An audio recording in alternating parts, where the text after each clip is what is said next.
জানেন, তুমি বিয়ে করে নিয়েছো অন্য কাউকে? বলো না জানেম, বিয়ে করেছো তুমি? আমার জানেম এখন অন্য কারো বউ। ও অর্পণা। আমি তোমায় আমার জানেম বলে ডাকতে পারবো না, কল দিয়ে বিরক্ত করতে পারবো না, ভালোবাসতে পারবো না, তোমায় পিছু করতে পারবো না। সারা রাত তোমায় পাহারায় দরজার বাহিরে ঘুমিয়ে থাকা হবে না। অর্পণ, হেই, আমায় কেন বিয়ে করলে না? আমি পাগল নই বলে? দেখো না, আমার ভিতরটা ছিঁড়ে যাচ্ছে। এখন পাগলামি করলে বিয়ে করবে? বলো, আমিও যদি ওই লোকটার মতো পাগলামি করি, আমায় বিয়ে করবে তুমি? এইভাবে যত্ন করবে? বলো না জানেম। এই, বলতে বলতে অর্পণার গালে হালকা চাপড় দিচ্ছিল আদ্রিয়ান। অর্পণা চোখ বন্ধ করে নিল, পরপর গাল থেকে আদ্রিয়ানের হাত সরাতে চেয়ে বলল, ছাড়ুন প্রফেসর, আমার আপনাকে কিছু বলার নেই, আমায় যেতে হবে। আদ্রিয়ান অসহায়ের মতো অর্পণার দিকে তাকিয়ে রইল। অর্পণা তো বরাবরই এমন ব্যবহার করে। কই, তখন তো আদ্রিয়ানের এত কষ্ট হয় না। তাহলে আজ কেন হচ্ছে? অর্পণা অন্য কারোর বউ বলে? আদ্রিয়ান মৃদু আকারের দম ফেলে অর্পণার মুখটা অবলোকন করতে গিয়ে দেখল অর্পণার কপালে এক পাশটা কাটা। বিচলিত হলো আদ্রিয়ান। কাটা জায়গায় হাত ছুঁয়ে বলল, জানেম, এটা এটা কিভাবে হলো?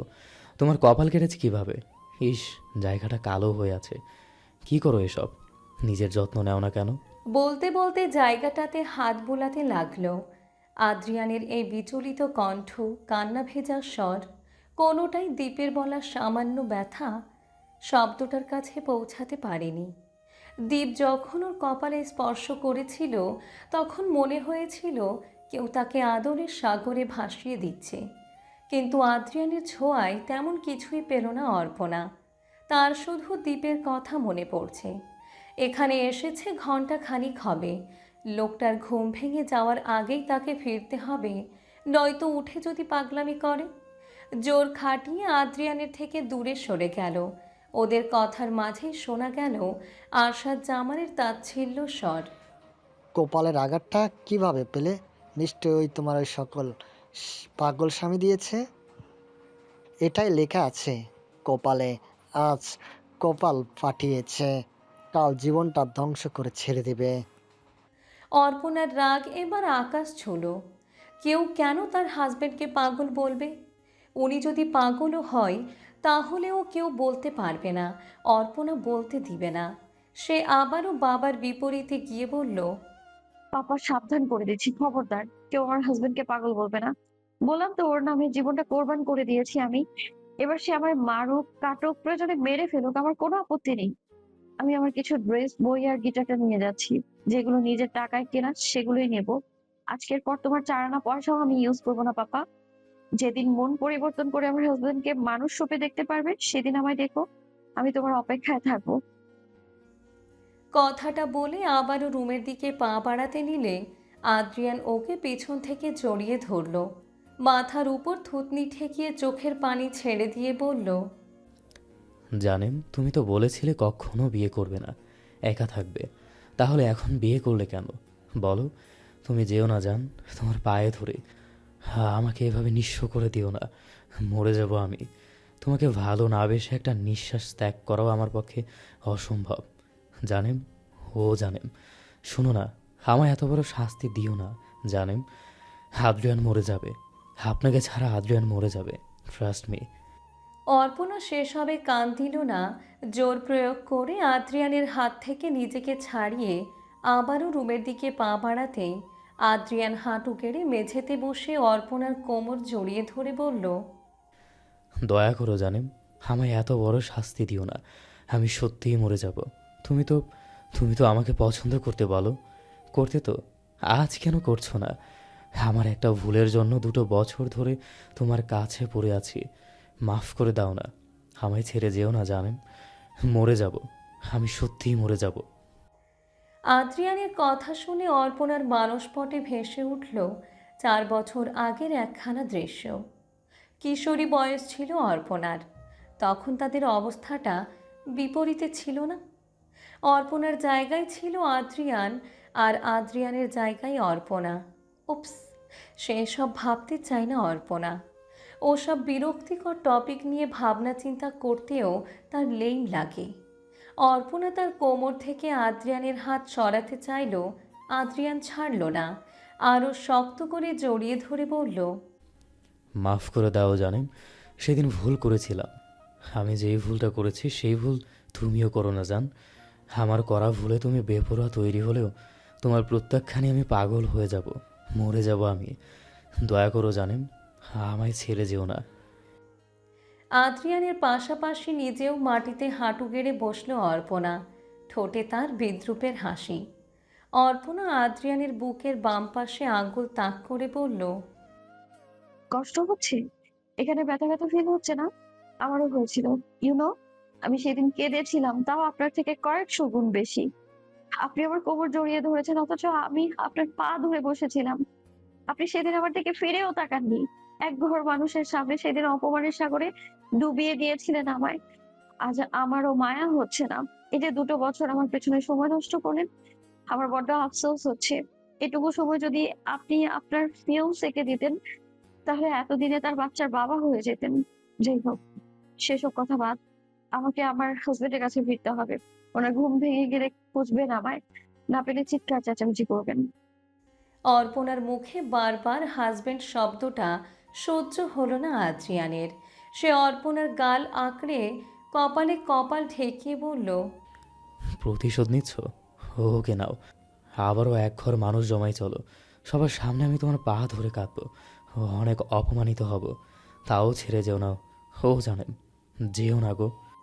অর্পণা গাল থেকে আদ্রিয়ানের হাত সরিয়ে তপ্ত শ্বাস ফেলে বলল, প্রতিশোধ না আদ্রিয়ান, আমার প্রতিশোধ নেওয়ার কোনো ইচ্ছাই ছিল না কোনোদিনও। এমনকি সেদিনের পর আপনার প্রতি আমার এক বিন্দু ফিলিংস অবশিষ্ট ছিল না।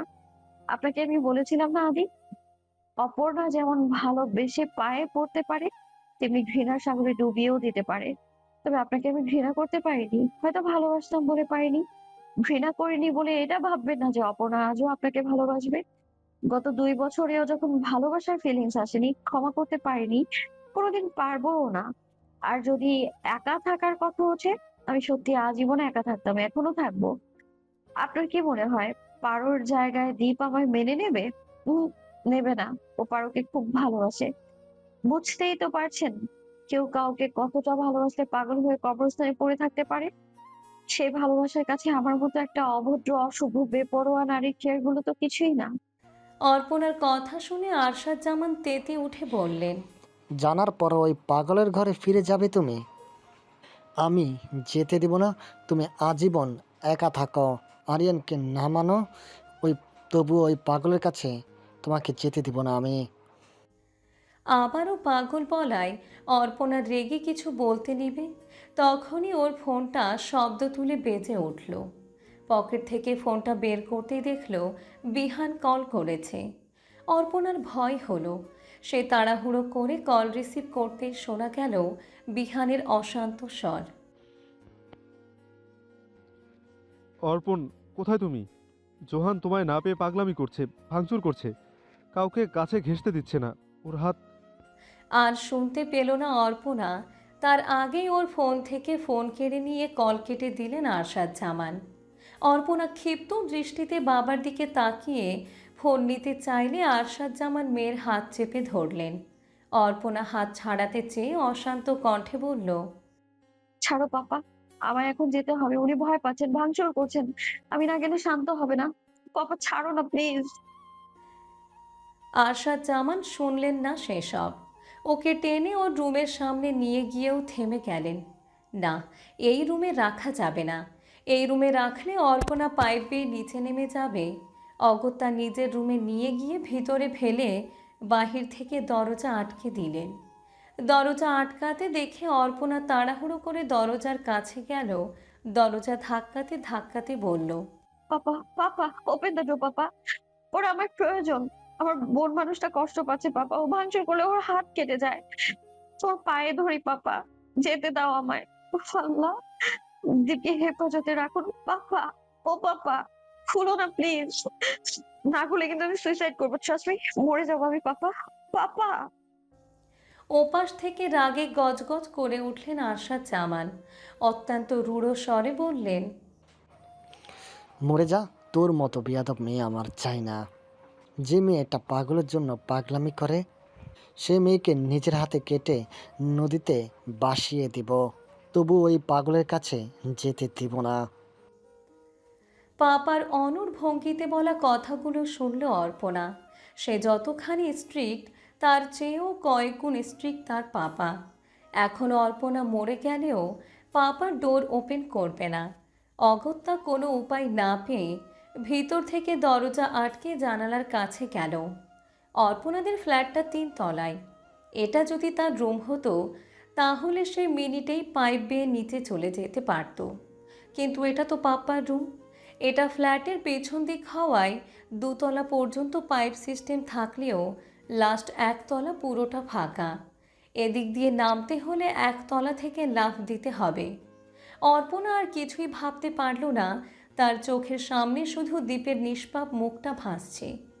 এক বুক সাহস নিয়ে জানালা দিয়ে নেমে পড়ল অর্পণা। এই জানালায় গ্রিল লাগানো নেই। আশাদ জামান রাতের বেলায় এখানে বসে কেস নিয়ে স্টাডি করেন, তাই রাস্তার সৌন্দর্য উপভোগ করার জন্য গ্রিল খুলে রেখেছিলেন। গ্রিল না থাকায় পাইপ পর্যন্ত পৌঁছাতে বড্ড কষ্ট হয়েছে অর্পণার। হাতের কোনোই কবজির এদিকে ছিলে গিয়েছে। অর্পণা সেসবে পাত্তা দিল না। ভাগ্যিস এই জানালায় গ্রিল ছিল না, থাকলে তো আজ অর্পণা কিছুতে নিচে নামতে পারত না। যাই হোক, আল্লাহ যা করে ভালোর জন্যই করে। অর্পণা বহু কষ্টে পাইপ বেয়ে নেমে 1 তলার জানালার উপরের অংশে দাঁড়ালো। একবার নিচে তাকালো। কম করে হলেও 12 ফিট উচ্চতায় দাঁড়িয়ে আছে সে। লাফ দিতে হালকা হালকা ভয় লাগছে, কিন্তু লাফ তো তাকে দিতেই হবে, নয়তো দ্বীপের আরও কষ্ট হবে। দ্বীপের কথা মনে আসতেই চোখ বন্ধ করে আল্লাহর নাম নিয়ে ঝাঁপ দিল এক লাফে। পায়ের অসহ্য ব্যথায় চোখ মুখ কুঁচকে নিল অর্পণা। লাফ দেওয়ার ফলে পায়ে দারুণ চোট পেয়েছে, ব্যথায় চোখ মুখ লাল হয়ে গিয়েছে ইতিমধ্যে। অর্পণা পা ধরে মাটিতে বসে পড়ল। এত ব্যথায়ও তার চোখে পানি নেই। সে ডান পাটা হাঁটুর উপরে তুলে ভালো মতো চেক করে চোখ বন্ধ করে একটা মোচড় দিল। ক্যারাটে শিখার দরুন আগেও বহুবার মার খেয়ে তার পা মুচড়ে গিয়েছিল, তখন নিজেরটা নিজেকেই ঠিক করতে হতো। আজও তার ব্যতিক্রম হলো না। মোচড় মারার পর ব্যথাটা কমে এসেছে। অর্পণা পাটা এদিক ওদিক ঘুরিয়ে উঠে দাঁড়ালো। পরপর প্যান্টের বালু ঝেড়ে দৌড়ে গেল রাস্তার পাশে।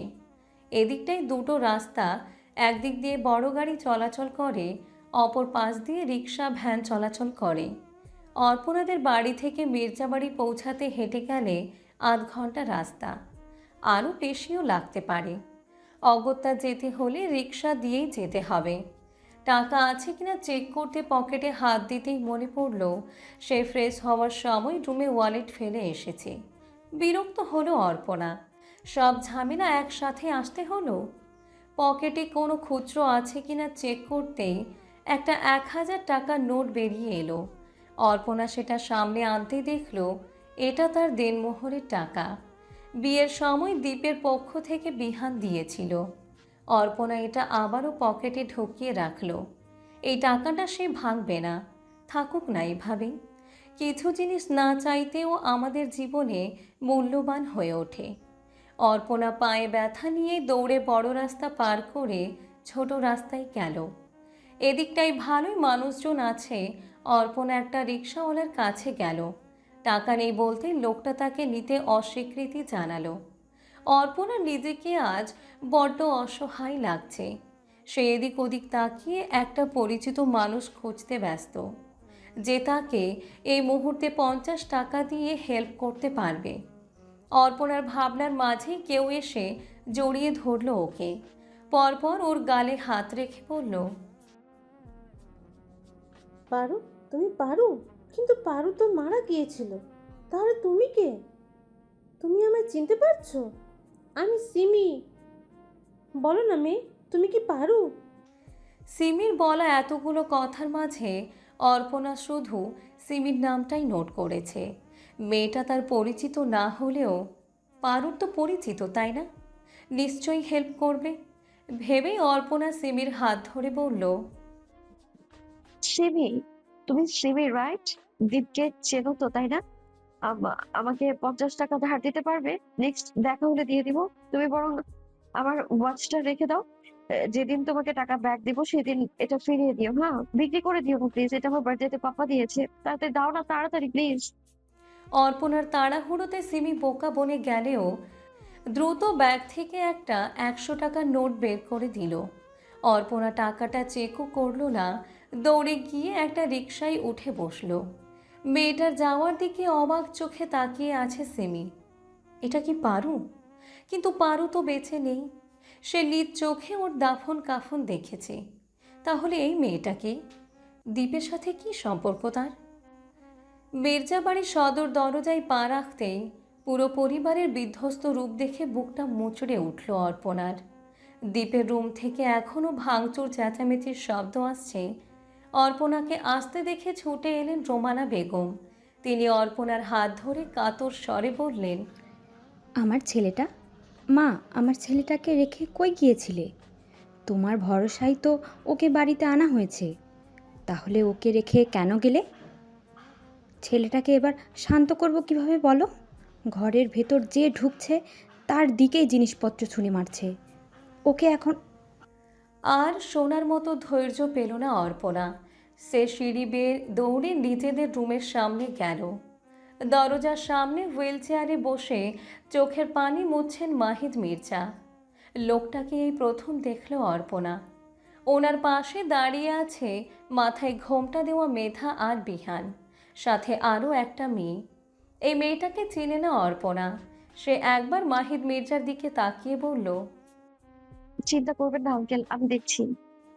বলেই ভিতরে ঢুকে গেল। ওর যাওয়ার দিকে তাকিয়ে আছে চারজন। বিহান একবার বাধা দিতে চাইলেও পরক্ষণে দ্বীপের কথা ভেবে তপ্ত শ্বাস ফেলে চুপ মেরে দাঁড়িয়ে রইল। অর্পণা ঘরে ঢুকতেই তার দিকে একটা অ্যান্টিকের সামগ্রী ধেয়ে এলো। সরে গেল অর্পণা। আর একটুর জন্য মুখে এসে লাগেনি। দীপকে পাগলের মতো দেয়ালে হাত দিয়ে আঘাত করতে দেখে অর্পণা দৌড়ে গিয়ে দীপকে জড়িয়ে ধরল। শান্ত হলো না দীপ, সমানে ফোপাতে লাগলো। অর্পণা অনেকটা শক্ত করেই ধরেছে দীপকে। দীপ এবার ঝাড়া মেরে সরিয়ে দিল অর্পণাকে। অর্পণা অবাক চোখে তাকালো দীপের দিকে। বন মানুষটা কি আবার রাগ করলো নাকি? অর্পণার অবাকতার মাঝে দীপ ভাঙা জিনিসপত্রগুলো আবারও তুলে ছুটতে লাগলো। অর্পণা এগিয়ে গিয়ে দীপকে আবার জড়িয়ে ধরতে নিলে দীপ আবারও ওকে সরিয়ে দিল। অর্পণা আবারও এগিয়ে গেল। এবার দীপ ওর হাত ধরে কামড় বসিয়ে দিল। হাতের ব্যথায় কেঁপে উঠল অর্পণা, তবুও একটু ব্যথাতুর শব্দ করল না। এরকম করলে যদি দীপের রাগ কমে তাহলে করুক, এতে না হয় সে একটু ব্যথা পাবে। দীপ স্বস্তি পেলে এরকম হাজারটা ব্যথা সয়ে নিবে সে। অনেকটা সময় হাতে দাঁত চেপে রাখার পর দীপের ফোপানো কমল। শান্ত হতেই নিজ থেকে জড়িয়ে ধরল অর্পণাকে। অর্পণার হাইট কম হওয়ায় দীপ খুব একটা সুবিধা করতে পারছে না, তাই উসখুস করছে। ওকে এমন করতে দেখে হাঁটুতে ভর দিয়ে উঁচু হলো অর্পণা। দীপ এবার অর্পণার বুকে মুখ গুজে দিল। দীপের কাণ্ডে হাত পায়ের ব্যথাকে অগ্রাহ্য করে ঠোঁট বাঁকিয়ে মৃদু হাসল অর্পণা। তাদের মতো শক্তপোক্ত অর্পণাদের ভেঙে নরম করে দিতে এমন একটা পাগলাটে দীপ মির্জার খুব প্রয়োজন। অর্পণা দীপের চুলের ভাঁজে এক হাত রেখে পিঠে হাত বুলিয়ে দিতে দিতে বলল, সরি বেবি, সরি। শান্ত হন প্লিজ। আমি আর যাবো না, কোথাও যাবো না। আমি একেবারে আপনার কাছে চলে এসেছি দীপ।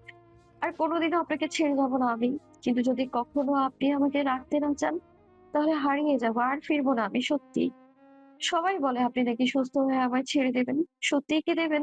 দিতেই পারেন। আমি তো অভদ্র, ড্রেসিং সেন্স খারাপ, ছেলেদের মতো চলাফেরা করি। অপর্ণাদের ছেড়ে ফেলা খুব সহজ দীপ, খুব। বলতে বলতে অর্পণার কণ্ঠ হালকা ভেঙে এলো।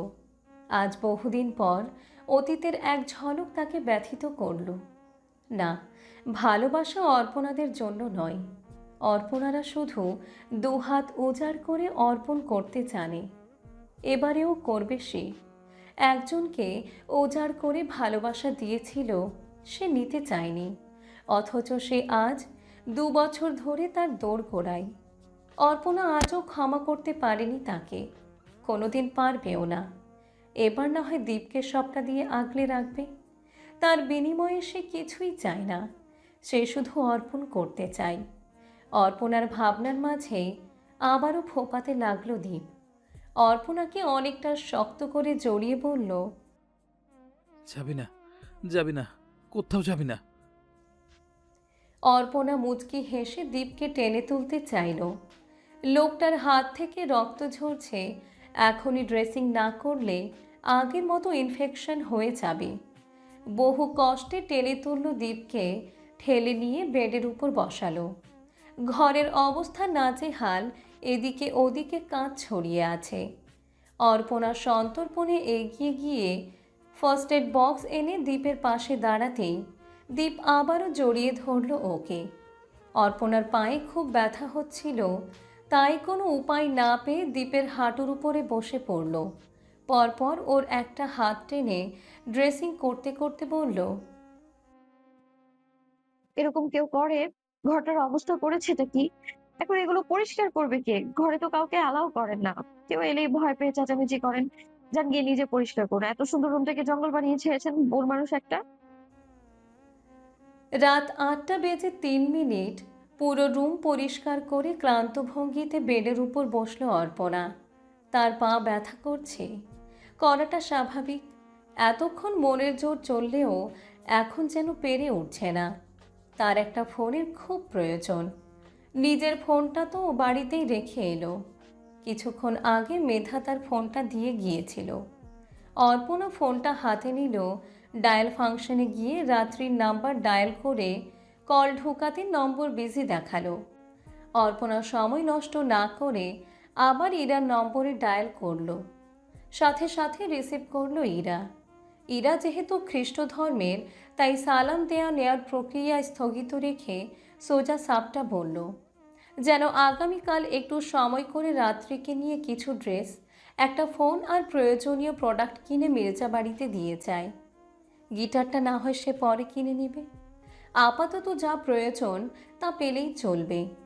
ইরার সাথে কথা বলা শেষ করে ফোনটা আবারও পাশে রেখে দিল অর্পণা। দীপ এতক্ষণ বিছানায় বসে শান্ত দৃষ্টিতে অর্পণাকেই দেখছিল। অর্পণা কাছে এসে বসতেই আবারও ওর দিকে ফ্যাল ফ্যাল করে তাকিয়ে রইল। দীপকে এভাবে তাকিয়ে থাকতে দেখে অর্পণা মুচকি হেসে ভ্রু নাচিয়ে জিজ্ঞেস করলো, কি হয়েছে? এভাবে তাকিয়ে থাকা কেন? আপনার তো লাক ভালো মিস্টার মির্জা। যেই আমি 22 বছরের জীবনে 1 কাপ কফি বানিয়ে পর্যন্ত খাইনি, সেই আমি এখন আপনার ঘর গুছিয়ে দিচ্ছি। আমি মনে হয় ইদানিং খুব ভালো হয়ে যাচ্ছি, তাই না? দীপ কিছু বলল না। কিছুক্ষণ ফ্যাল ফ্যাল করে তাকিয়ে থেকে একটু একটু করে অর্পণার দিকে এগিয়ে গেল। অর্পণা মুগ্ধ দৃষ্টিতে দীপকে দেখছে। আসার পর ফ্রেশ করিয়ে একটা ব্ল্যাক স্যুট পরিয়ে দিয়েছিল। বর্তমানে মহাশয়কে পুরো বিটিএস ব্যান্ডের ভিয়ের মতো লাগছে। অর্পণার আবার ভিকে খুব পছন্দ।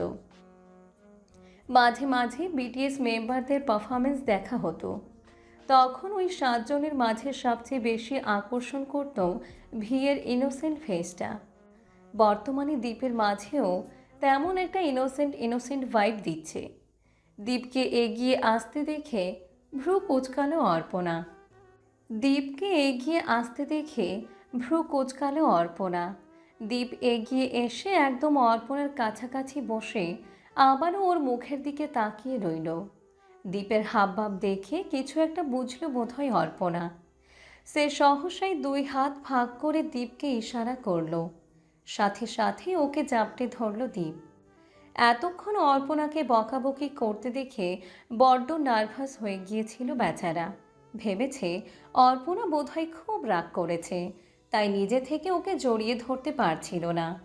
দীপের কাণ্ডে আবারও ঠোঁট বাঁকিয়ে হাসল অর্পণা। হাত উঁচিয়ে দীপের চুলের ভাঁজে হাত বুলাতে বুলাতে বলল, রাত হয়ে গেল, খাবার খাবেন না? দীপ দুদিকে মাথা ঝাঁকিয়ে নিষেধ করল। কেন খাবেন না কেন? এখনো আমার উপর রাগ করে আছেন? মানে খাবে না? অর্পণা ভ্রু কুঁচকে প্রশ্ন করল। তাহলে কি হয়েছে বলুন আমায়। দীপ আবারও মাথা ঝাঁকালো, মানে রাগ করে নেই। অর্পণা আরেকটু উদ্বেগ নিয়ে প্রশ্ন করল। দীপ অর্পণার বুকে এতক্ষণ মাথা গুঁজেছিল, এখন ঘাড়টা একটু কাত করে অর্পণার দিকে তাকালো। অর্পণা নিজেও ওর দিকে তাকিয়েছিল। দুজনের চোখাচোখি হতেই আবারও ঘোরের ভিতর চলে গেল অর্পণা। লোকটা তাকে দৃষ্টি দিয়েই হিপনোটাইজ করে দিচ্ছে। দীপ অর্পণার হাত টেনে কামড় দেওয়া জায়গাটাতে অসহায় দৃষ্টিতে তাকিয়ে রইল। অবাক হলো অর্পণা। এই লোক যে তাকে কামড় দিয়েছে সে নিয়ে কি অনুতপ্ত হচ্ছেন উনি? অর্পণার ভাবনাকে সত্যি প্রমাণ করে দিয়ে দীপ ওর হাতের ক্ষততে হাত ছোঁয়ালো। তীব্র শক্তিতে কামড় দেওয়ার ফলে জায়গাটা লাল হয়ে রক্ত জমাট বেঁধে আছে। সেখানে হাত বুলিয়ে দিয়ে আবারও অসহায় দৃষ্টিতে তাকালো। দীপের কাণ্ড দেখে অর্পণা শান্ত দৃষ্টিতে তাকিয়ে রইল। তার কেমন যেন অনুভূত হচ্ছে, যেটা হওয়ার নয়, হওয়া ঠিক নয়। অর্পণা মনে মনে আওড়ালো, এত মায়ায় জড়াচ্ছেন কেন দীপ? সে তো অবহেলায় ছেড়েই যাবেন। দীপ অর্পণার হাতটা আর একটু টেনে জায়গায় জায়গায় চোখ বুলিয়ে প্রতিটা ক্ষততে হাত ছোঁয়াতে ছোঁয়াতে ছোট্ট করে বলল। ঔষধ। অর্পণা আলগোছে জড়িয়ে ধরল দীপকে। লোকটা দুদিনেই কেমন মায়ায় জড়িয়ে গিয়েছে। অর্পণা ভাবতেই পারছে না সে কারোর জন্য পাপার সাথে ঝামেলা করে বাড়ি থেকে একেবারের জন্য বেরিয়ে এসেছে। দীপ আবারও অর্পণার হাত ছুঁতে নিলে অর্পণা বাধা দিয়ে বলল, এটুকু ক্ষততে আমার কিছুই হয় না মিস্টার। আপনার বউ খুব স্ট্রং। এর থেকে কত বড় বড় ক্ষত সামলে নিয়েছি আমি জীবনে, এটুকু তো কিছুই না। দীপ শুনল না। ক্ষিপ্ত দৃষ্টিতে অর্পণার দিকে তাকিয়ে হাত টেনে সামনে আনলো। আবারও ছুঁয়ে দিল ক্ষততে। জেদি দীপ এখনও জেদি হয়েই আছে। তার অসুস্থতা তাকে জেদ থেকে দূরে করতে পারেনি। অর্পণা দীপের জেদকে পাত্তা না দিয়ে পাশ থেকে ফোন নিয়ে বাড়ির ল্যান্ডলাইনে কল করলো। ওপাশ থেকে কল ধরতেই অর্পণা উপরে খাবার পাঠাতে বলল। কলটা ধরেছিল রোমানা বেগম। তিনি দৌড়ে গেলেন খাবার টেবিলে। আজকে তিনি মন ভরে ছেলের জন্য রান্না করেছেন। কতদিন ছেলেটাকে রান্না করে খাওয়ানো হয় না। খাবার নিয়ে নিজেই ছুটলেন ছেলের রুমে। এই সুযোগে যদি ছেলেটাকে একটু দেখা যায়। রুমে আসতেই একটা মনোরম দৃশ্যের সাক্ষী হলেন তিনি। অর্পণা দীপকে জড়িয়ে ধরে কী নিয়ে যেন আলোচনা করছে, আর দীপ মন দিয়ে সেসব শুনছে। এই মেয়েটাকে দেখলে বারবার অবাক হন রোমানা বেগম। এত সুন্দর মিষ্টি একটা মেয়ে কি করে নিজ ইচ্ছায় একটা মানসিক বিধ্বস্ত লোককে বিয়ে করে আগলে রাখতে পারে? রোমানা বেগম হালকা জড়তা নিয়ে এক কদম দীপ আর অর্পণার কাছে গিয়ে পৌঁছালো। এখনও দীপ দেখেনি ওনাকে। সে মন দিয়ে অর্পণার কথা শুনতে ব্যস্ত। রোমানা বেগম খাবারটা সাইড টেবিলে আস্তে করে রেখে কাঁপা কাঁপা হাতে দীপের চুলের ভাঁজে হাত ছোঁয়ালো। ওনাকে হাত বাড়াতে দেখে হাত সরিয়ে নিচ্ছে অর্পণা, যেন দীপ বুঝতে না পারে তার মাথায় অন্য কেউ হাত রেখেছে। রোমানা বেগম অর্পণার দিকে তাকিয়ে প্রসন্ন হাসলেন। কিছুক্ষণ দীপের মাথায় হাত বুলিয়ে দিয়ে চলে যেতে নিলে ওনার আঁচল টেনে ধরল দীপ। অবাক চোখে তাকালেন রোমানা বেগম। দীপ যখন ছোট ছিল তখন কোনো কিছুর আবদার করার আগে ঠিক এইভাবে আঁচলটা টেনে ধরত। আজও কি ছেলেটা কোনো আবদার করবে? ভেবেই ফিরে তাকালেন রোমানা বেগম। অত্যন্ত আদুরের স্বরে বলল, কিছু লাগবে আব্বু? বলো আম্মুকে। দীপ অর্পণার হাত টেনে রোমানা বেগমের সামনে এনে বলল, ঔষধ। দীপের কথায় অর্পণার মাঝে শীতল স্রোত বয়ে গেল। শান্ত দৃষ্টিতে দীপের ব্যথাতুর মুখটার দিকে তাকিয়েই রইল। লোকটা তাকে নিয়ে ভাবছে, তাও এতটা। এটুকু টান কি তার জন্য নাকি পারুর জন্য? বোকা অর্পণা। তার জন্য রিপিট, তার জন্য কেন ভাববে? দীপ তো তার মাঝে পারুকে খোঁজে। ভেবেই তাচ্ছিল্য হাসল অর্পণা। ওর ভাবনার মাঝেই হাত টেনে নিলেন রোমানা বেগম। হাতের অনেক জায়গায় ছিলে রক্ত জমাট বেঁধে আছে। রোমানা বেগম আতঙ্কিত কণ্ঠে বললেন,